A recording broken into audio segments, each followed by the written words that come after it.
Muchas gracias por invitarme a este espacio tan valioso.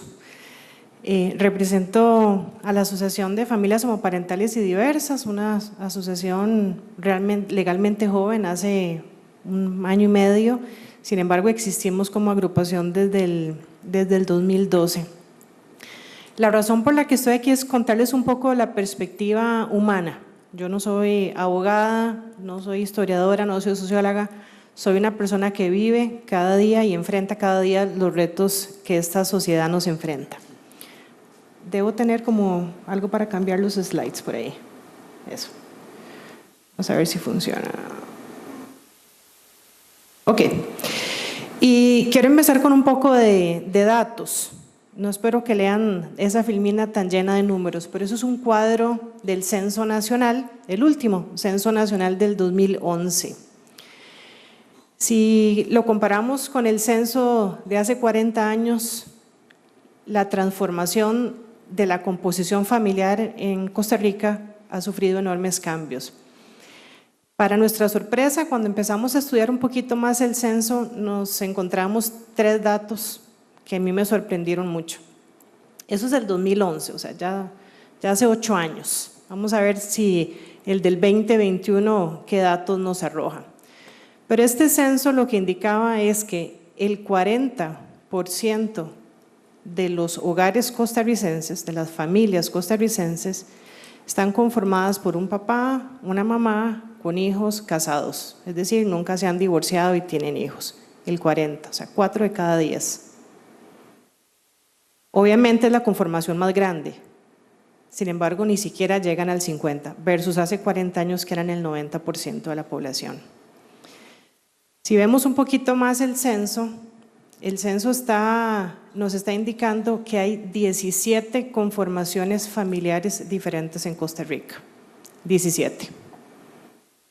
¿Okay? Aquí van desde parejas que no tienen hijos, están casadas, desde parejas que viven juntas, con hijos, parejas reconformadas, familias reconformadas, los famosos, los míos, los tuyos y los nuestros,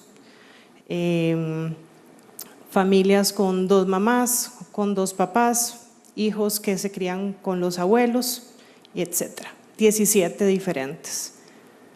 Les estoy mostrando una foto de la realidad, no les estoy dando mi opinión al respecto. Yo creo que eso nos abre mucho los ojos de cómo realmente la sociedad ha evolucionado y la necesidad también que las leyes evolucionen de la mano.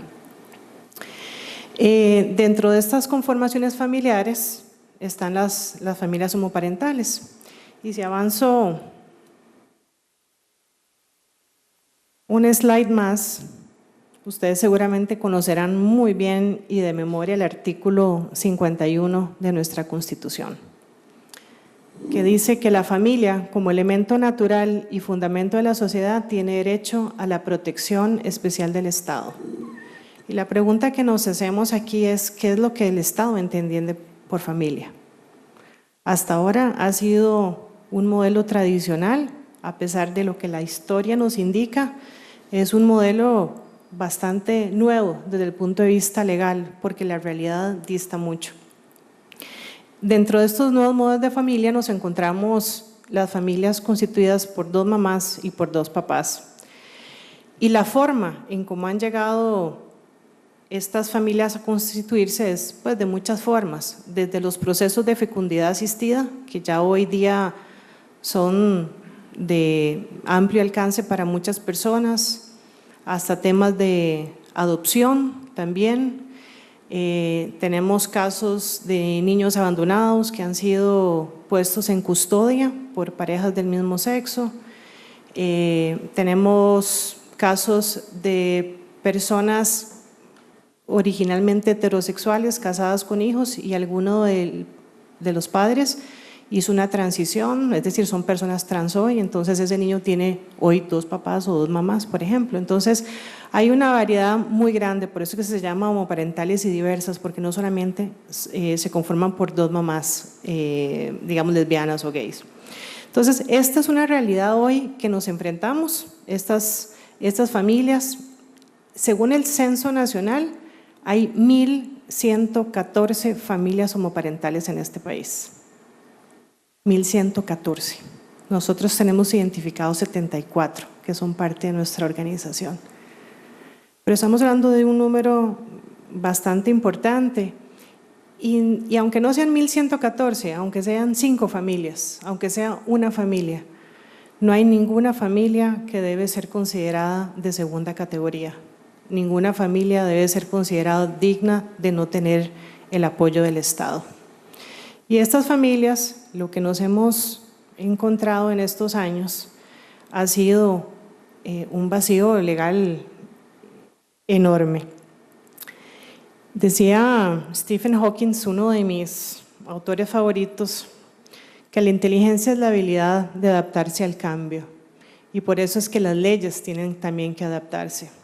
Y lo leo textualmente: las leyes deben de adaptarse a las variaciones y o cambios sociales, de lo contrario se vuelven obsoletas. Y eso es lo que estamos enfrentando con nuestras leyes actuales, o por lo menos hasta que se cumplan los 18 meses que estableció la Sala Constitucional. Quiero darles algunos ejemplos de algunas de las cosas que nos encontramos, y voy a separar aquí la parte, digamos, legal o normativa versus la parte social. Algunos de ustedes me preguntaban al principio de nuestra experiencia en esta sociedad costarricense. Créanlo o no, es impresionante la apertura que hay de las personas. A pesar de la clase de pesadilla que vivimos, o perdón, mejor dicho, que sufrimos el año pasado con un proceso electoral que nos utilizó a nosotros como carne de cañón para conseguir votos, de las elecciones más atípicas y más humillantes que hemos vivido. Si yo pudiera separar ese proceso, porque yo creo que fue muy, muy atípico lo que se vivió, y más bien me voy a lo vivencial, a lo cotidiano, la apertura es impresionante en la medida que hay visibilización. Yo tuve la experiencia de vivir más de 10 años fuera del país. Regresamos a Costa Rica hace 4 años, he vivido en 6 países diferentes por temas de trabajo. Cuando volvimos, tenemos 3 hijos, llegamos a un condominio y la verdad, al principio sí, éramos como la familia observada, y eso lo hemos sentido en todas las fiestas infantiles, de los cuales les puedo hablar de todas las experiencias posibles en piñatas y todo, ¿verdad? Porque con niños se inmersa uno en ese mundo escolar y de todo, y al principio sí hay mucho recelo, pero la apertura, cuando se ve la normalidad de todas estas familias, es impresionante. Yo siempre pongo la anécdota de que al principio de nuestro condominio, ahí de un montón de casas, éramos como los bichos raros. Ahí llegaron 2 mamás y 3 chiquitos, quién sabe qué pasa ahí, ¿verdad? Por lo menos no vuelan en escoba ni nada. Teníamos puertas abiertas. Después de 2 meses nuestra casa se convirtió, yo creo que en el club social infantil de todo el vecindario. Siempre había una mamá presente, horneábamos galletas, organizábamos juegos, o sea, era la casa más viva de todas. Y con esa apertura la gente se da cuenta que se rompen muchos mitos y muchos de los prejuicios. Igualmente en la escuela, con total apertura, sí, esos son nuestros hijos, somos las 2 mamás, mucho gusto. Los chiquitos no tienen ningún problema, como decía Nelson Mandela, ningún niño, ninguna niña nace siendo racista. Ningún niño ni ninguna niña nace siendo homofóbico. Realmente es el temor de los padres por el desconocimiento y muchas veces, lamentablemente, por la ignorancia, que se crean unas películas impresionantes. Pero cuando ven que uno está normal y que pasa los viernes viendo a ver qué juega con los chiquitos, y cuando uno se enferma sale igual al doctor, y que pasamos el fin de semana estudiando para el examen que viene, eso es lo que, si ustedes son papás y mamás, es probablemente lo que viven todos los días con sus hijos. Nada diferente, nada especial, nada mejor, nada peor. A lo que me quiero referir ahora es un poquito a la experiencia de ese vacío legal en el que nos enfrentamos nosotros cada día. Y ese vacío legal, quiero resumirlo como en algunos puntos. Puedo ser mucho más amplia, pero no tengo más tiempo, pero digamos, dentro de la mayoría de casos que nosotros vemos, primero es el hecho de no ser considerados familias, o sea, la necesidad de que el matrimonio civil igualitario se apruebe. Cuando apareció lo de la opinión consultiva, la pregunta que se hacía mucho era por el lado patrimonial, que yo creo que ese es el más obvio de todos. Sí, hay derechos patrimoniales que proteger, pero ¿qué pasa cuando hay niños? ¿Qué pasa cuando hay niñas? Si no nos consideran familia, esos niños son hijos de madre soltera o de padre soltero o son niños que están bajo el cuidado de alguien más. Y aunque lo digo así de simple, esto tiene unas implicaciones gigantes. Voy a poner el ejemplo mío, el caso lo he expuesto en muchos lados, de nuestros hijos, cuando nacieron, yo en ese momento estaba viviendo en España. Tengo además la nacionalidad española por mis padres.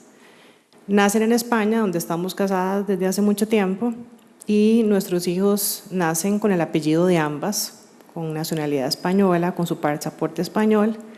Nos movemos a Costa Rica por trabajo, los llevamos al registro civil. Obviamente la muchacha de la ventanilla hiperventila cuando nos ve y nos dice, no, pero ¿qué es esta cosa? Yo aquí tengo un campito que dice mamá y aquí otro campito que dice papá. A mí yo no puedo cambiar esto. Bueno, es que a mí me importa muy poco lo que diga el campito. Esta es nuestra realidad. Al final los registraron como hijos de madre soltera. ¿Okay? Les cambiaron los apellidos. Cuando ya venían hasta con sus pasaportes de afuera y sus pasaportes suizos y toda la comunidad europea reconocidos legalmente con dos madres. El Estado costarricense ignora esa realidad, les despoja una madre y me pone a mí como madre soltera. Ahora bien, detrás de esta clase de aberración, por cierto, mi tercer hijo, el tercero es hijo biológico de mi esposa, yo tuve los gemelos. O sea, la despojaron hasta el hijo menor de la madre biológica que tuvo. Vean la clase de adefesio, ¿qué es esto? Ahora, ¿qué pasa, por ejemplo, si yo muero? Toco las maderas del mundo. Pero esos chiquitos, ¿a dónde van a ir, por ejemplo? ¿Y quién es la señora que vive con ellos de cara a un juez? No sé, la amiga que se la trajeron de Suiza, la nana, quién sabe, ¿verdad? Eso es una realidad de muchas de esas familias donde la madre no biológica o el padre no biológico no está reconocido dentro de ese entorno familiar. ¿Okay? Igualmente hemos tenido casos donde parejas del mismo sexo pasan por estos procesos donde hay pues un donante, es decir, no hay un padre reconocido, no hay o casos de subrogación, que eso es un poquito más complejo ese caso, y como seres humanos que somos hay separaciones. No hay ninguna familia perfecta o ideal y de pronto el niño ya tiene 5 o 6 años y hay una separación.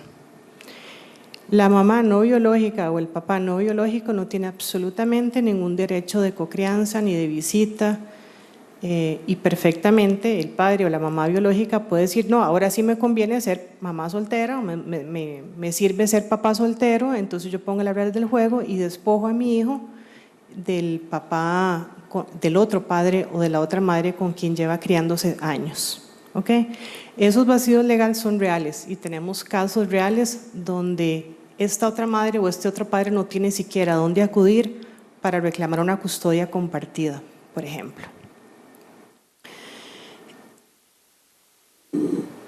Estos casos, y podría agregar tal vez a unos más, ¿verdad? Sobre todo, digamos, un poquito más complejos, como el caso de la subrogación, que es un caso que tampoco queda claro cómo se va a resolver con el matrimonio igualitario, cuando hay una maternidad subrogada o, como le llaman, mal dicho, vientres de alquiler, ¿verdad? En ese caso, ¿qué pasa con el papá no biológico, habiendo identificado, por ejemplo, una maternidad por subrogación? O sea, son vacíos legales que viven cotidianamente todas estas familias. Y bueno, también tenemos el caso de muchas familias donde antes una de las dos personas estaba casada, tuvo un divorcio y después inicia una relación con una persona del mismo sexo. Probablemente caso como de Atala y Rifo de Chile, que seguramente algunos de ustedes conocerán, y las complejidades que eso significa cuando el papá del primer matrimonio va donde un juez y dice, es un mal ejemplo el que le están dando en el hogar, mi ex esposa está ahora con una mujer y yo quiero pedir la custodia porque quiero que mis hijas o mis hijos no crezcan en eso. Ese es un caso bastante frecuente y creo que el caso de Atala Rifo en Chile, definido por la Corte Interamericana hace unos años, ha abierto un poco a la identificación de estas familias y la necesidad de protección que tienen. Yo para terminar quiero ponerle un rostro humano a esto, porque les he contado un poco de casos. Quiero mostrarles las fotos de una campaña que hicimos el año pasado cuando la Sala Constitucional estaba por tomar una posición sobre este tema y la vinculación con la 1224. Hicimos esta campaña en redes que se llama Mismo Amor, Mismos Derechos. Esta es mi familia. Hace unos añitos, ya están más grandes los enanos, pero es una foto que me encanta y la veo con mucho cariño. Esta es una pareja binacional también, con 2 niños adoptados. Estos son 2 compañeros también de la asociación y su hija Eva.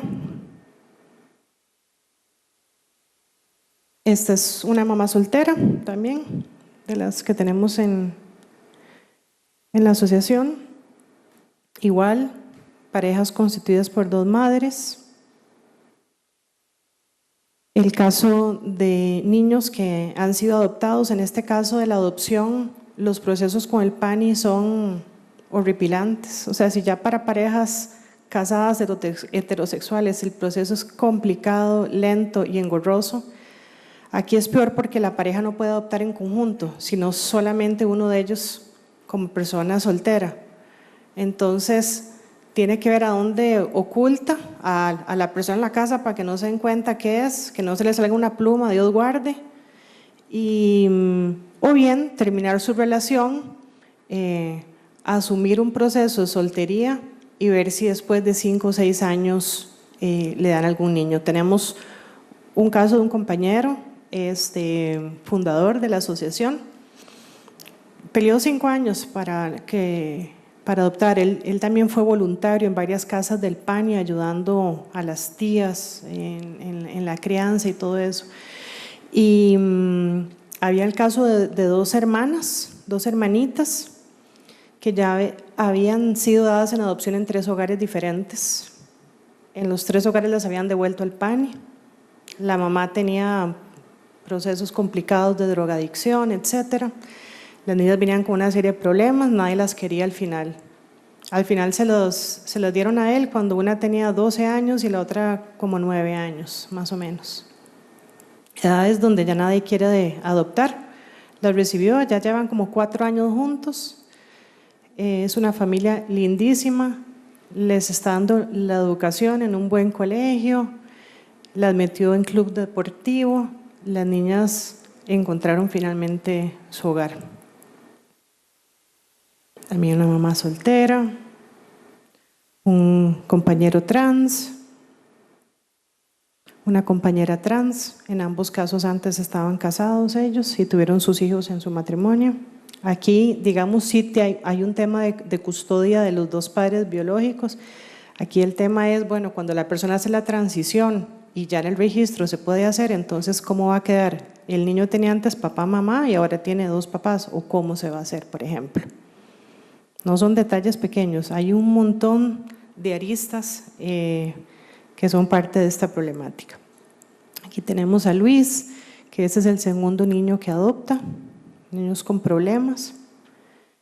Y no sé por qué me faltó a Logan, que es uno de mis favoritos, seguro se me saltó en algún slide.